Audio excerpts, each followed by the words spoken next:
Základní škola Jirásková Vysoké Mýto 2. stupeň absolvoval prezentaci o Ekvádoru. Uděláme si rozhovor s pořadatelem a zeptáme se ho na pár otázek. Jak dlouho tady ty besedy tady děláte, jako naši? Pro vaši školu? Myslím si, že vy chodíte od začátku, od Nového Zélandu, což je vlastně 12. ročník, takže 12 let. A jaké bylo stravování? Stravování jsem vám říkal před chvílí, že bylo naprosto úžasné. Musím říct, že o Ekvádoru mě vůbec nesklamal, co se jídla týče. A jaká země, ve které jste byl, se vám nejvíc líbila? Nejvíc se mi líbí, mně se líbí Asie, takže já jsem nejvíc asi ocenil expedici do Indonésie. Byla úžasná, hlavně kvůli jídlu, takže já božňuji jídlo. To bavilo nejvíc.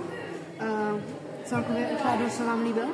Celkově se mi Ekvádor líbil, moc se mi líbil. Děkujem za takhle krátký rozhovor a děkujem příští rok. Dobře.